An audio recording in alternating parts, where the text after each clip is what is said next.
تسلیما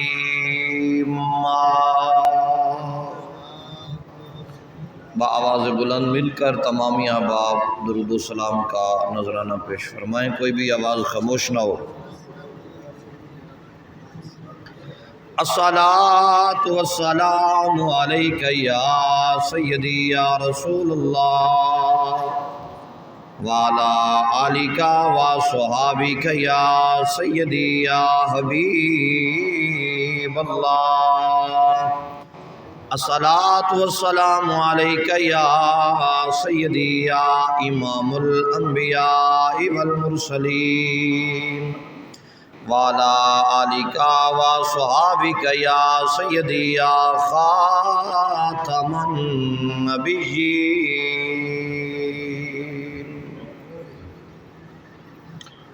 نہایت ہی واجب الاحترام سامعین و حاضرین حضرات، اللہ تبارک و تعالی کی حمد و ثنا کے بعد کروڑہا مرتبہ درود و سلام کا نذرانہ بارگاہ سید عالم نور مجسم شافی روز جزا مالک ہرد و سرا آمنہ کے لال مدینے کے تاجدار امت کے غمخوار جناب حضرت محمد مصطفیٰ صلی اللہ تعالی علیہ وآلہ وسلم کی بارگاہ اقدس میں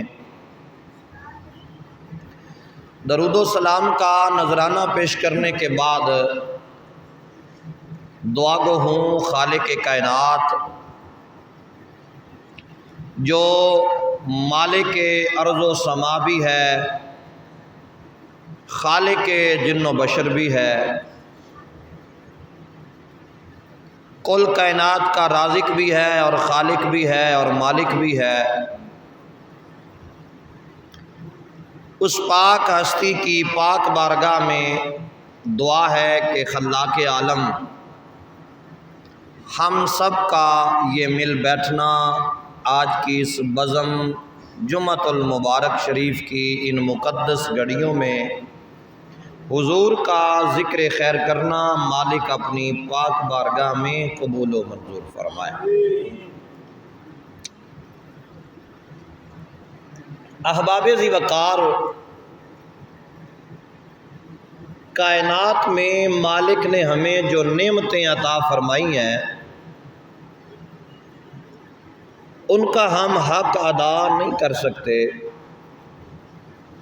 بے شمار نعمتیں، برکتیں اور مالک کی رحمتیں ہم پر برس رہی ہیں، لیکن تمام نعمتوں میں سے بڑھ کر جو نعمت، رحمت اور فضل مالک نے ہم پر کیا ہے وہ حضور امام الانبیاء کی صورت مبارکہ میں فرمایا ہے۔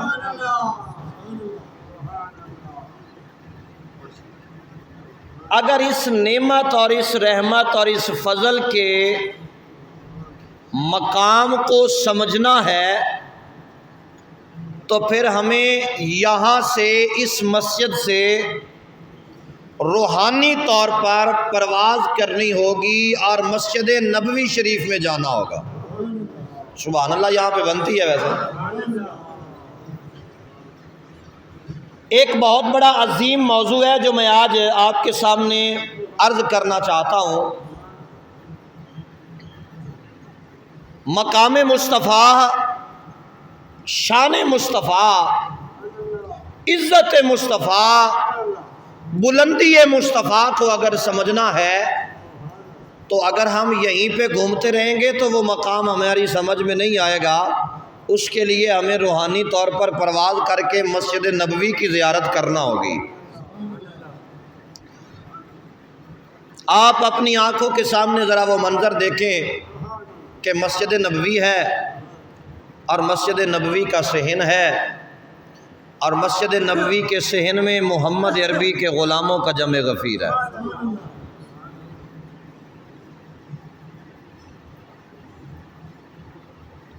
اور وہ جو حضور کے صحابہ اور حضور کے غلام ہیں،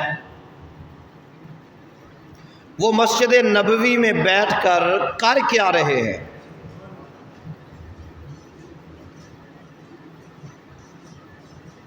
آج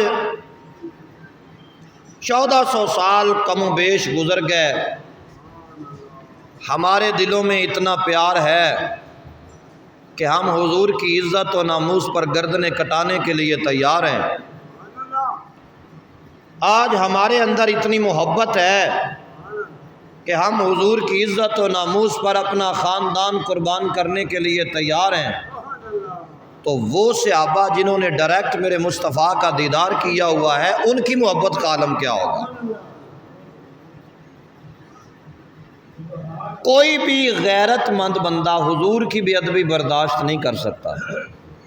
آج اس دور حاضرہ کے اندر تو میں آج کی بات نہیں کر رہا، میں سرکار کے ظاہری زمانہ مبارک کی بات کر رہا۔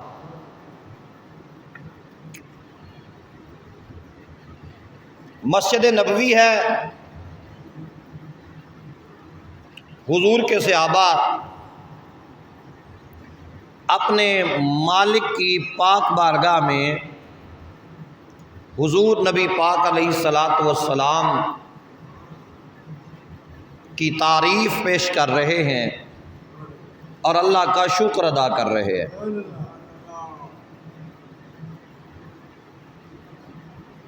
اتنی دیر میں میرے آقا اس مجلس میں تشریف لے آتے ہیں،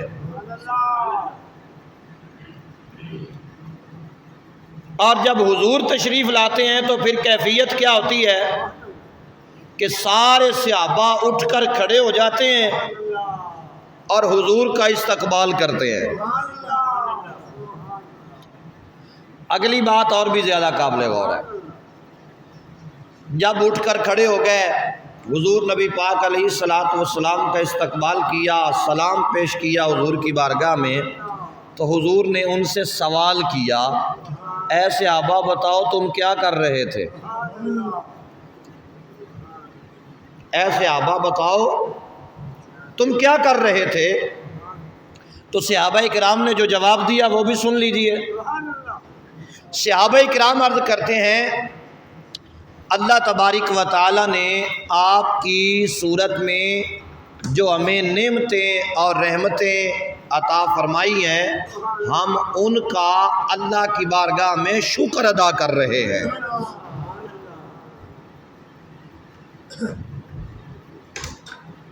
بہت ہی توجہ طلب بات ہے۔ مسجد نبوی ہو، نبی کے صحابہ ہوں، حضور تشریف لائیں، صحابہ سے پوچھیں، صحابہ عرض کریں یا رسول اللہ ہم تو آپ کی صورت میں جو ہمیں اللہ نے نعمت دی ہے اس کا شکر ادا کر رہے ہیں۔ چاہیے تو یہ تھا کہ بات کو یہیں پہ ختم کر دیا جاتا، صحابہ کرام نے عرض کر دیا حضور ہم آپ کی صورت میں جو ہمیں اللہ نے نعمت دی ہے ہم اس کا شکر ادا کر رہے ہیں، اور بات کو ختم کر دیا جاتا۔ حضور نے آگے ایک اور جملہ ارشاد فرمایا جو بہت ہی قابل غور ہے۔ حضور نبی پاک علیہ الصلاۃ والسلام نے ارشاد فرمایا، اے صحابہ کیا تم واقعی یہ کام کر رہے تھے؟ کیا تم واقعی یہ کام کر رہے تھے؟ تو حضور نبی پاک علیہ الصلاۃ والسلام کے صحابہ نے عرض کی، جی یا رسول اللہ ہم یہی کام کر رہے تھے۔ حضور نے فرمایا، کیا اس بات پہ تم قسم دے سکتے ہو؟ اب یہ بات کوئی قسم والی تو تھی نہیں، لیکن حضور نے یہ فرمایا، کیا تم اس بات پہ قسم دے سکتے ہو کہ تم واقعی اللہ کی بارگاہ میں میری صورت میں جو تمہیں نعمت ملی ہے اس کا شکر ادا کر رہے تھے؟ تو صحابہ کرام نے قسم اٹھا کر کہا، جی یا رسول اللہ ہم قسم اٹھا کر کہتے ہیں کہ ہمیں جو آپ کی صورت میں نعمت ملی ہے ہم اس پہ اپنے مالک کا شکر ادا کر رہے ہیں۔ اب قسم تو اٹھا دی صحابہ نے، اب چہرے پہ کئی سوال نظر آنے لگے حضور کو، اور سوال بنتے بھی تھے کہ ایسی کوئی بات نہیں تھی کہ جس پہ پیارے آقا قسم لے لیتے، اور حضور نے جب قسم مانگی صحابہ نے قسم تو دی۔ اس کا مطلب یہ نہیں کہ حضور کو معاذ اللہ یقین نہیں تھا، یا آپ کو علم نہیں تھا، یا آپ کو پتہ نہیں تھا۔ حضور کو علم بھی تھا، حضور جانتے بھی تھے، حضور کو پتہ بھی تھا۔ پھر حضور نے قسم کیوں لی تو سنیے گا۔ جب ان کے چہروں کی طرف حضور نے دیکھا نا تو حضور نے فرمایا اے صحابہ پریشان ہونے کی بات نہیں ہے، دراصل بات یہ ہے کہ جب تم مسجد نبوی میں بیٹھے تھے اور اللہ کی نعمت کا شکر ادا کر رہے تھے تو میرے حجرے میں جناب جبریل آ گئے۔ سبحان اللہ بلند آواز میں فرمائیے۔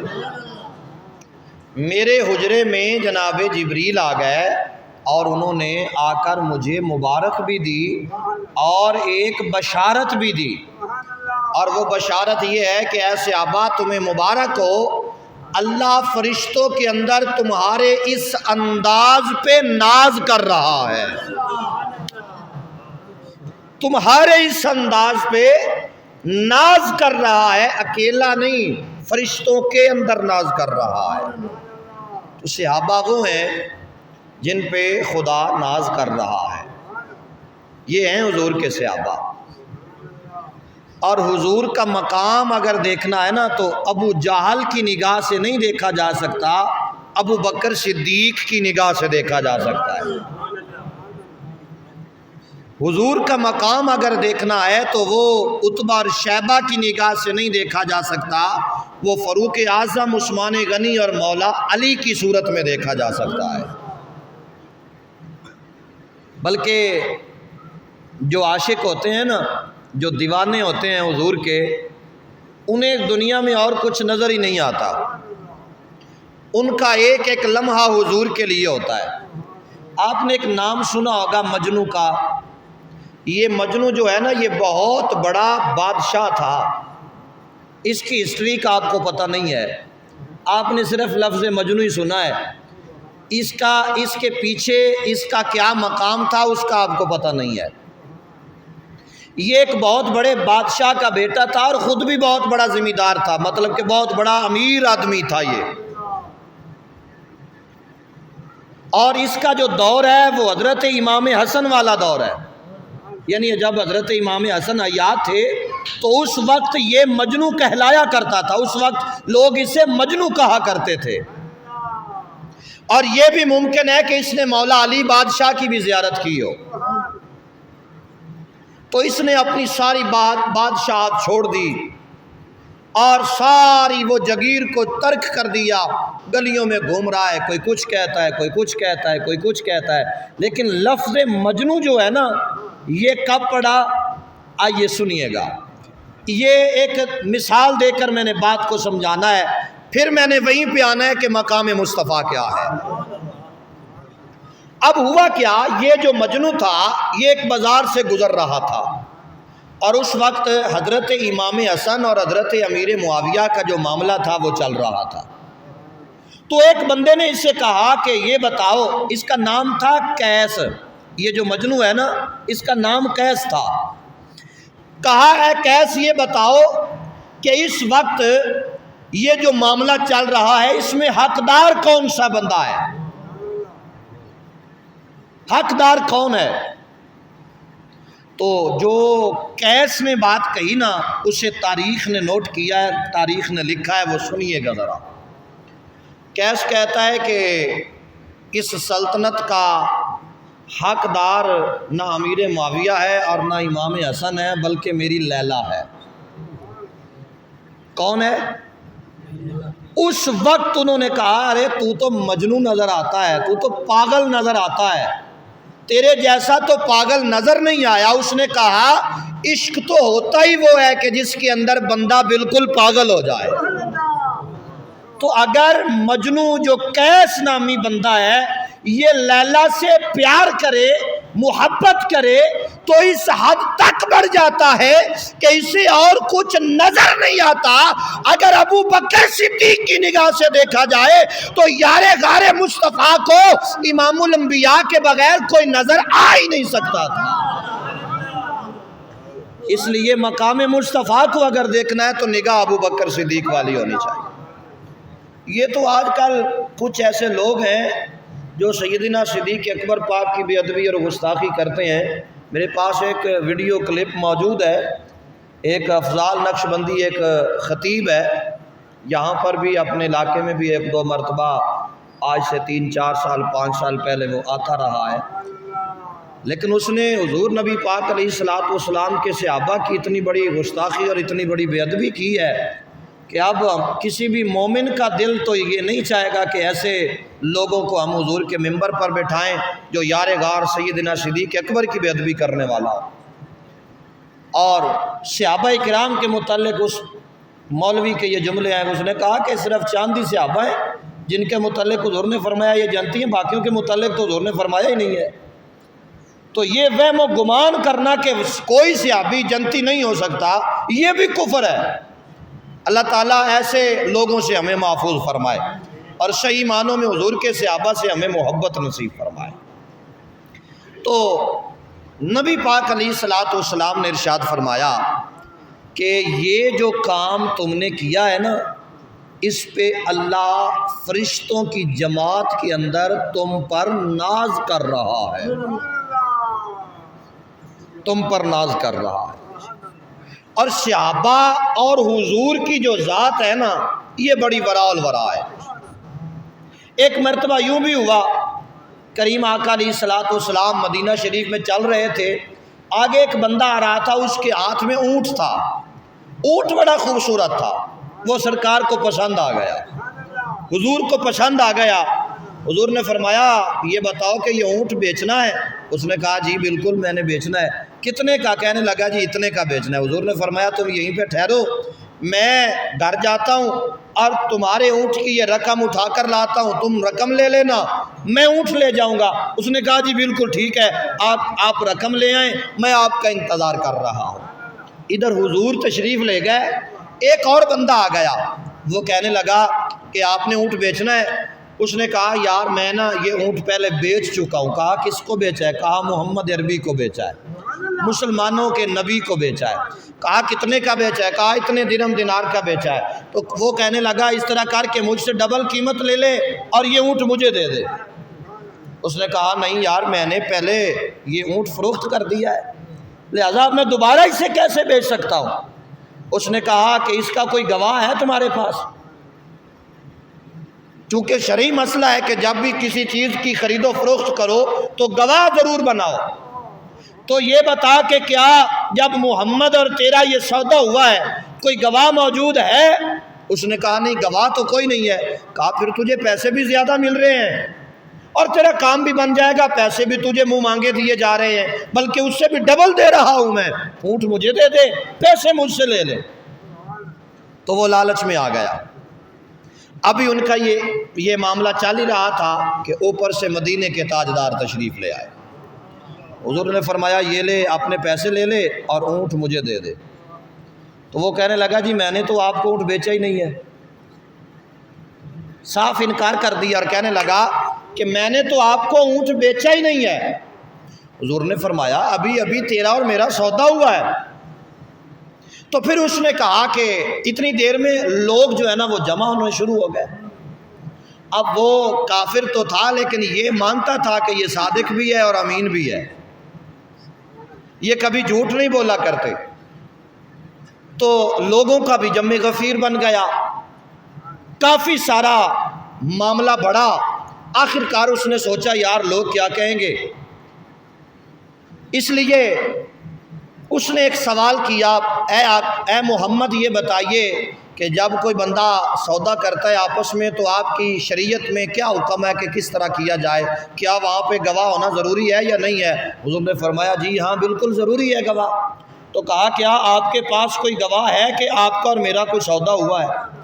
تو حضور نے فرمایا کہ نہیں، گواہ تو کوئی نہیں ہے، چونکہ اس وقت ایک تو تھا اور ایک میں تھا اور تو کوئی بندہ ہی نہیں تھا۔ تو اتنی دیر میں حضور کے ایک صحابی ہیں، وہ آگے بڑھے، آگے بڑھ کر کہتے ہیں آقا میں گواہی دیتا ہوں کہ آپ کا اس بندے کے ساتھ سودا ہوا ہے، میں گواہی دیتا ہوں کہ آپ کا اس بندے کے ساتھ سودا ہوا ہے اور اتنے پیسوں میں ہوا ہے۔ جب یہ گواہی مل گئی تو پھر شرعی اعتبار سے اسے اونٹ دینا پڑا، اونٹ سرکار نے لے لیا اور پیسے اس کو دے دیے۔ ابھی مجمع بکھرنے والا تھا، حضور نے اس صحابی کا بازو پکڑا اور کہا یہ بتاؤ تم نے جو گواہی دی ہے کیا تم موقع پہ موجود تھے؟ کہا جی نہیں میں نہیں تھا۔ تو فرمایا پھر تو نے گواہی کیوں دی ہے؟ یہ اگلا جملہ سنیے گا ذرا، صحابی رسول نے جواباً کیا کہا؟ میرے آقا کریم علیہ الصلوۃ والسلام نے فرمایا جب تو تھا نہیں تو گواہی کس لیے دی؟ کہا اے عرض کی آقا یا سیدی یا رسول اللہ، خدا کو ہم نے دیکھا نہیں ہے، آپ کے کہنے پہ ہم نے خدا کو ایک مان لیا ہے، تو اونٹ کا کون سا بڑا مسئلہ تھا؟ حضور یہ اونٹ کا تو اتنا کوئی بڑا مسئلہ ہی نہیں ہے، آپ جو فرما رہے ہیں تو آپ سچ فرما رہے ہیں۔ اس وقت حضور نے اس کا بازو پکڑا، ہوا میں لہرایا اور فرمایا کہ شریعت مطہرہ کے اندر دو گواہ ہونا ضروری ہے۔ کوئی بھی عدالت لگے، کوئی پرے پنچایت ہو تو وہاں پر شرعی اعتبار سے دو گواہ ہونا ضروری ہے، لیکن آج کے بعد میرا یہ صحابی ایک بھی گواہی دے دے تو دو بندوں کے برابر اس ایک بندے کی گواہی ہوگی۔ یہ ہیں نبی کے صحابہ، یہ ہیں حضور کے غلام، یہ ہیں حضور کے چاہنے والے، یہ ہیں حضور سے محبت کرنے والے، جن کے متعلق میرے اور آپ کے لجپال آقا نے فرمایا میرے یہ صحابہ ستاروں کی مانند ہیں، ان میں سے تم جس کی بھی اقتدا کرو گے کامیاب ہو جاؤ گے۔ تو حضور امام الانبیاء سرکار مدینہ صلی اللہ تعالی علیہ وآلہ وسلم کے غلاموں، ہم نے اس رسول کا کلمہ پڑھا ہے، ہم اس رسول کی امت میں ہیں جن کی زبان پہ کبھی جھوٹ نہیں آیا۔ آج ہم کیا کرتے ہیں کہ ہم ایک سودا کرنا ہو تو 1000 جھوٹ بولتے ہیں، پھر کہتے ہیں ہم سچے عاشق رسول ہیں، ہمارے جیسا تو کوئی عاشق نہیں ہو سکتا۔ یو ٹرن لینا ہمارا رویہ بن چکا ہے، اور ہم تو یہاں تک کہتے ہیں کہ وہ زبان کون سی ہے جو ہمیں گھاٹا دے جائے۔ لیکن یاد رکھیے ایک وقت ایسا آئے گا، ایک گھڑی اور ایک لمحہ ایسا آئے گا جب یہ سارے رشتے ناتے ہمارے ٹوٹ جائیں گے۔ قبر میں ہمارے ساتھ یہ کوئی دنیا دار نہیں آئے گا، قبر میں اگر ہماری خیر خواہی کے لیے آنا ہے تو مدینے کے تاجدار میں آنا ہے۔ سارے نبی التجا کرتے رہے، حضرت عیسیٰ علیہ السلام، حضرت موسیٰ علیہ السلام، حضرت ابراہیم علیہ السلام، حضرت اسماعیل علیہ السلام، حضرت نوح علیہ السلام دعائیں کرتے رہے مولا وہ آخری نبی میری زندگی میں تشریف لے آئے۔ وہ مانگتے رہے، ہم نے مانگا بھی نہیں ہے۔ جب ہم پیدا ہوئے ہمارے باپ نے امام مسجد کو بلایا، کانوں میں اذان پڑھائی، اس میں احمد آیا، بتا دیا گیا ارے یہ جس کا رش گھولتا ہوا نام تجھے سنایا گیا ہے ان کے متعلق تو نے کچھ مانگا نہیں ہے، صدقے جاؤں آقا کی ذات پہ بغیر مانگے اللہ رب العالمین نے یہ عظمت والا رسول عطا فرما دیا۔ تو ہم خوش نصیب ہیں کہ اللہ کریم نے ہمیں ایسا نبی عطا فرمایا ہے، ایسا رسول عطا فرمایا ہے، ایسا کریم آقا عطا فرمایا ہے جو کبھی ہمارے لیے غاروں میں جا کے روتے ہیں، کبھی میدان میں روتے ہیں، کبھی مصلی بچھا کے روتے ہیں، کبھی گھر میں بیٹھ کر روتے ہیں۔ جب حضور تشریف لائے تو ربی حبلی امتی کی صدا لگاتے ہیں۔ کتنے احسان ہیں میرے آقا کے ہم پر، کتنے احسان ہیں۔ اور اعلیٰ حضرت عظیم البرکت شاہ احمد رضا خان فاضل بریلی رحمۃ اللہ تعالی علیہ، آپ نے قلم اٹھایا اور بڑے پتے کی بات کی۔ آپ فرماتے ہیں کہ اور تم پہ کچھ عنایت نہ سہی، نجدیوں کلمہ پڑھانے کا بھی احسان گیا۔ یہ حضور نبی پاک علیہ الصلوۃ والسلام نے جو ہمیں کلمہ پڑھایا، یہ بھی بہت بڑا احسان ہے۔ ہم تو کچھ بھی نہیں سمجھتے، کلمہ بھی پڑھتے ہیں، حمایت بھی یزید کی کرتے ہیں، کلمہ بھی پڑھتے ہیں، ہم ہی بھی یزید کے بنتے ہیں، کلمہ بھی پڑھتے ہیں، نماز کے قریب پھر نہیں جاتے، کلمہ بھی پڑھتے ہیں، روزہ پھر نہیں رکھتے، کلمہ بھی پڑھتے ہیں، زکوٰۃ پھر نہیں دیتے، کلمہ بھی پڑھتے ہیں، قرآن سے پھر ہمارا تعلق نہیں ہے، کلمہ بھی پڑھتے ہیں، دو بھائی آپس میں بیٹھے ہیں، ہمیں وہ بھی برداشت نہیں ہے، جب تک ہمیں انہیں لڑا کر دونوں کو علیحدہ علیحدہ نہ کر دیں ہمیں سکون نہیں آتا۔ کلمہ بھی پڑھتے ہیں، اس کے باوجود ہم بے حیائی کے اڈے بھی چلا رہے ہیں، کلمہ بھی پڑھتے ہیں، شراب پھر نہیں چھوڑتے، کلمہ بھی پڑھتے ہیں، اس کے باوجود برائی کرتے ہیں، کلمہ بھی پڑھتے ہیں، ماں کی جناب والا بے ادبی پھر کرتے ہیں، کلمہ بھی پڑھتے ہیں، مسجدوں کی بھی حرمتی ہم پھر کرتے ہیں، کلمہ بھی پڑھتے ہیں، یہودیوں سے بھی یارانہ رکھتے ہیں، کلمہ بھی پڑھتے ہیں، عیسائیوں کو بھی جناب والا اپنا حامی کہتے ہیں، کلمہ بھی پڑھتے ہیں، سکھوں سے بھی ہمدردی رکھتے ہیں، کلمہ بھی پڑھتے ہیں، حضور کے گستاخوں سے بھی تعلق رکھتے ہیں۔ کلندر لاہوری کہتا ہے دو رنگی چھوڑ یک رنگ ہو جا، اگر ایک رنگ ہوگا تو مصطفیٰ کا دربار ملے گا، دو رنگی رہے گا تو جہنم میں جانا پڑے گا۔ اس لیے دو رنگوں میں کوئی فائدہ نہیں ہے، رنگ وہی ہے جو مدینے کے تاجدار کا ہے، بولیے رنگ وہی ہے جو حضور کا ہے، رنگ وہی ہے جو حضور امام الانبیاء کا ہے، رنگ وہی ہے جو مدینے کے تاجدار کا ہے۔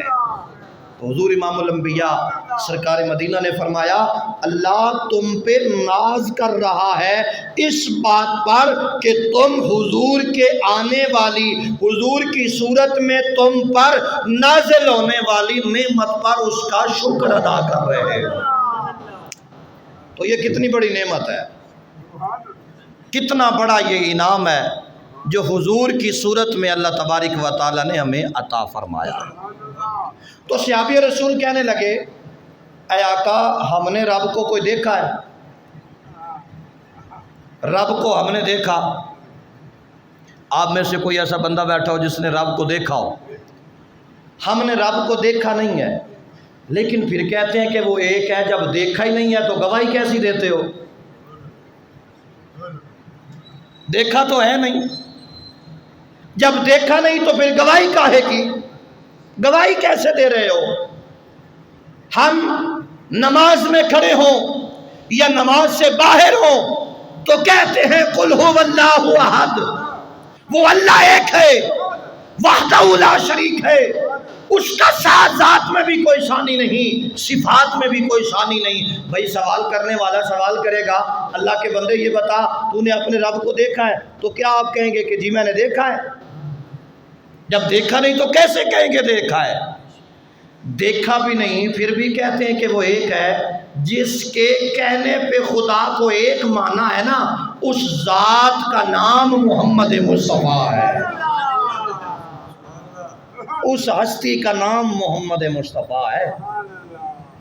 تو ہم نے حضور کے کہنے پر خدا کو ایک مانا ہے، واحد مانا ہے، لا شریک مانا ہے، الحمدللہ رب العالمین مانا ہے، الرحمن الرحیم مالک یوم الدین ایاک نعبد و ایاک نستعین مانا ہے۔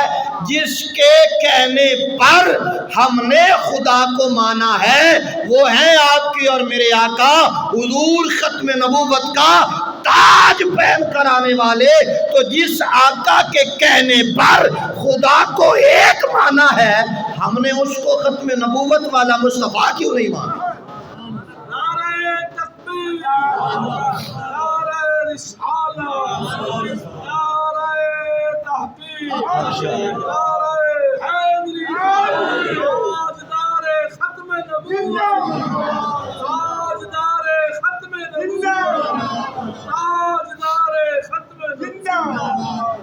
اور ایک اور بات میں بطور اصلاح یہ عرض کرنا چاہتا ہوں، میرے پاس اس کا ایک ثبوت بھی موجود ہے۔ سوشل میڈیا پہ یہ بات چل رہی ہے کہ کوئی بھی آپ کا تعلق کسی بھی پارٹی کے ساتھ ہو، میرا مقصد صرف اصلاح کرنا ہے، کوئی بندہ ناراض نہ ہو۔ حقیقت تو حقیقت ہی ہے نا جی، وہ کسی کے ساتھ بھی ہو۔ اگر پیپل پارٹی کا کوئی بندہ، کوئی لیڈر، کوئی رہنما اچھا کام کرے گا تو ہم اسے بھی داد دیں گے، اگر کوئی نون لیگ کا بندہ اچھا کام کرے گا تو ہم اسے بھی داد دیں گے، اگر کوئی پی ٹی آئی کا بندہ اچھا کام کرے گا تو ہم اسے بھی داد دیں گے۔ اور یہ ہمارے امیر المجاہدین کا ویڈیو کلپ بھی موجود ہے کہ جب بھی کسی نے اچھا کام کیا ہے تو آپ نے اس کام کو سراہا ہے۔ ایک کلپ اور میسج کے ذریعے سوشل میڈیا پہ ایک بات چل رہی ہے کہ ہم نے امام حسین کی سنت کو ادا کیا ہے، ہم نے امام حسین کی سنت کو ادا کیا ہے۔ کیا کیا ہے؟ اس نے کہا کہ ہم واپس آ گئے جس طرح امام حسین ہار کر واپس آئے تھے، یہ لفظ موجود ہیں۔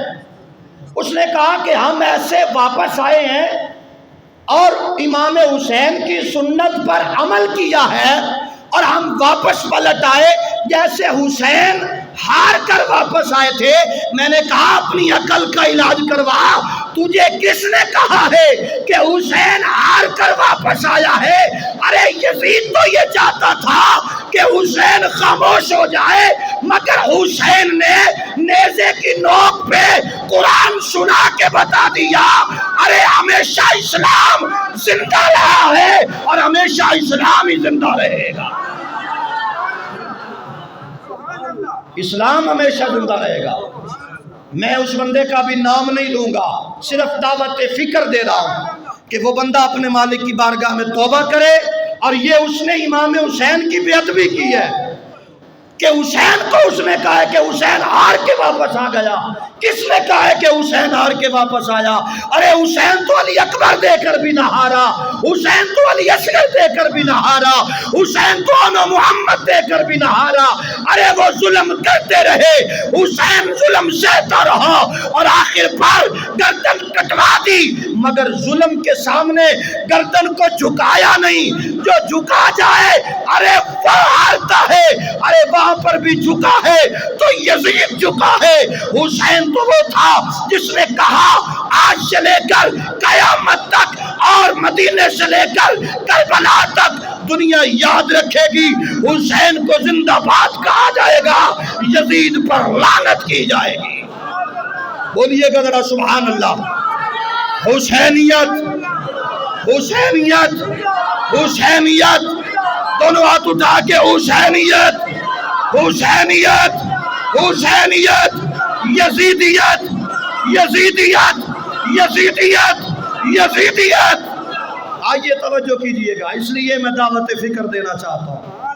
ابھی تو یہ میں پردے میں بات کر رہا ہوں کہ وہ بندہ توبہ کرے اپنے مالک کی پاک بارگاہ میں، وگرنہ پھر حالات بگڑ بھی سکتے ہیں۔ اس لیے کہ بہت برداشت کر لیا، کبھی کوئی مولا حسین کی بے ادبی کر رہا ہے، کبھی کوئی ابو بکر صدیق کی بے ادبی کر رہا ہے، کبھی حضور کی ازواج کی بے ادبی کی جا رہی ہے۔ کیا مسلمانوں کا یہی شیوہ ہے؟ کلمہ ہم حضور کا پڑھتے ہیں اور حمایت یزید کی کرتے ہیں۔ اس لیے آئیے دوستان ذی وقار، سب کچھ برداشت کیا جا سکتا ہے، لیکن حضور کی اہل بیت اور حضور کے صحابہ کی کوئی بے ادبی کرے یا ذات ناموس رسالت کی کوئی بے ادبی کرے تو یہ کسی بھی صورت میں برداشت نہیں کیا جائے گا۔ تو محترم حضرات، امام علی مقام امام حسین سے پیار کرنے والا، دو لفظی بات ہے بس، آپ کا جہاں پر جی چاہے، جس کو جی چاہے آپ ووٹ دیں، مجھے کسی سے کوئی اس معاملے میں کوئی غرض نہیں ہے، اس لیے کہ ماننا نہ ماننا وہ آپ کے مقدر اور نصیب کی بات ہے، اور نہ ہی میں آپ سے یہ مطالبہ کر رہا ہوں کہ مجھے آپ ووٹ دو، میں نے MNA کا الیکشن لڑنا ہے، ایسی بھی کوئی بات نہیں ہے، لیکن سچی بات کرنا یہ ہمارا مقصد ہے۔ چاہے اس کے متعلق مجھے کوئی منافق کہے، چاہے کوئی کافر کہے، کوئی کچھ بھی کہتا رہے، وہ اس کا ضمیر ہے، لیکن حقیقت یہی ہے کہ حسین کے مقابلے میں جو آیا وہ ہار گیا، حسین کے مقابلے میں جو بھی آیا وہ سارے بولو وہ حسین کے مقابلے میں جو بھی آیا وہ ہار گیا۔ حسین کربلا میں بھی جیت گیا، آج بھی جیت حسین کی ہے۔ بولی آج بھی جیت حسین کی ہے، حسین ہارا ہوا نہیں ہے۔ اور حسین کی یہ نہ سنت ہے کہ حسین ہار کے واپس آ گیا۔ بتاؤ کس تاریخ میں لکھا ہے، کس کتاب میں لکھا ہے کہ حسین ہار کر واپس آیا ہے؟ کہاں آیا ہے حسین؟ بتاؤ۔ حسین کا ڈیرہ تو آج بھی کربلا میں ہے، اور حسین تو آج بھی کربلا میں ہے۔ بھاگ تو گیا وہ جو یزید کا حامی تھا، ارے حسین نے تو آج تک بھی ڈیرہ کربلا کے میدان میں لگایا ہوا ہے۔ حسین تو آج تک کربلا کے میدان میں ہے، حسین تو گیا ہی نہیں ہے۔ تو یہ کسی نے غلط پٹی پڑھائی ہے کہ حسین ہار کے واپس چلا گیا۔ تو بہرحال محترم حضرات، جو جس کے ساتھ محبت کرتا ہے پھر اس کا خون اسی طرف کھینچ تو مارتا ہے نا۔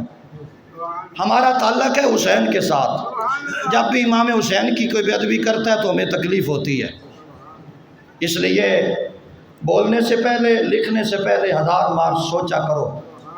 یہ جو جوشیلا خون ہے نا، پھر اس سے نقصان بھی بہت زیادہ ہوتا ہے، اس لیے ہوش کے ناخن لو۔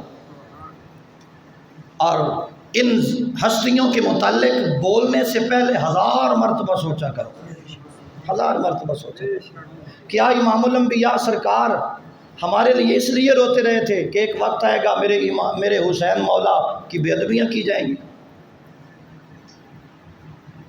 کیا یہ ممبر حسین نے اس لیے بچایا تھا؟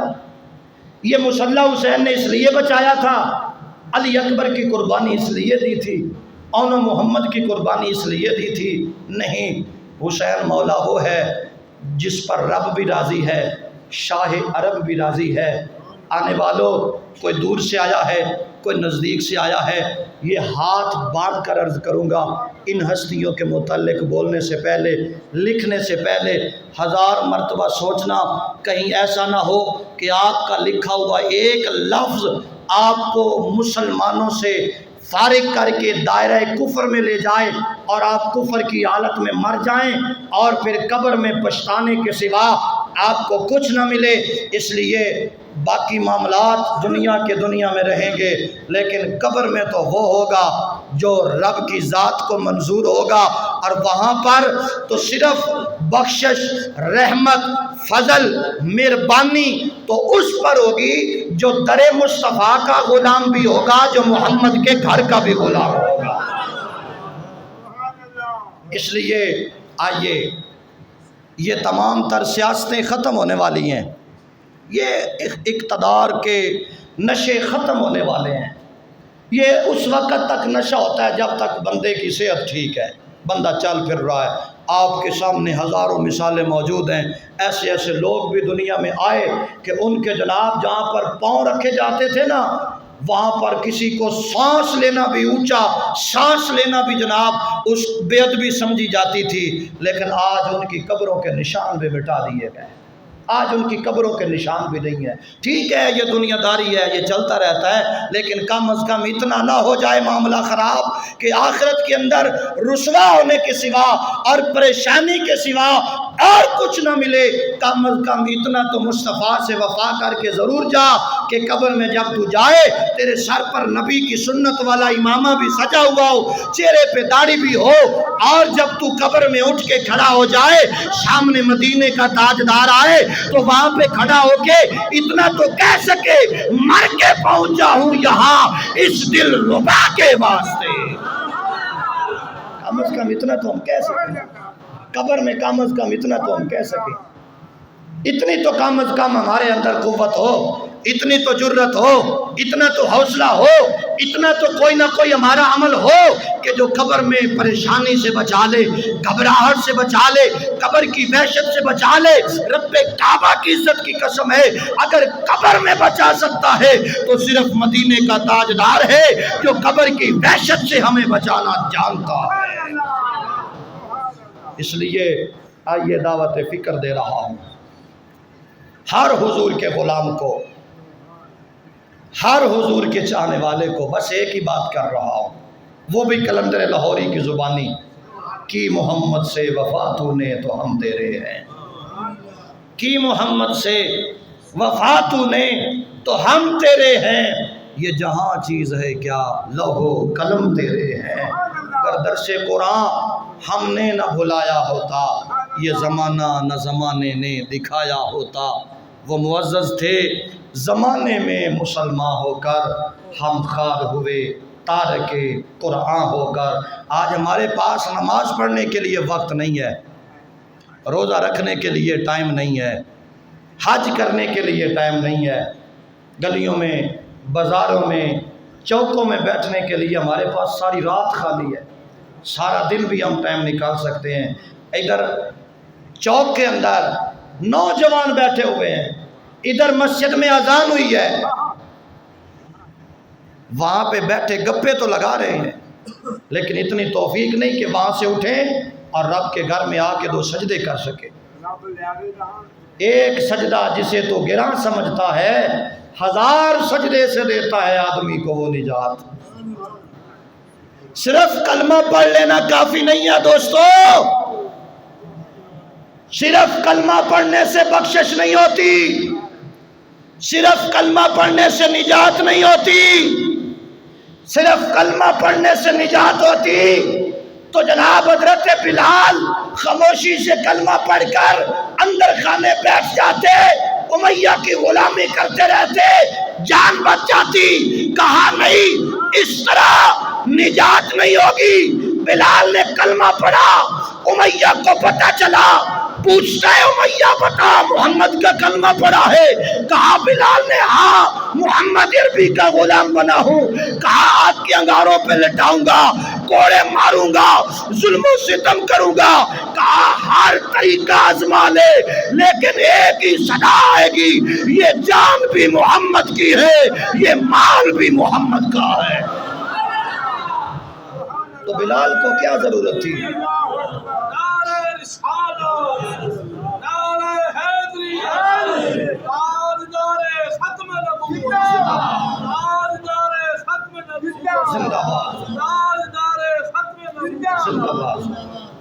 بلال پاک کو کیا ضرورت تھی مارے کھانے کی؟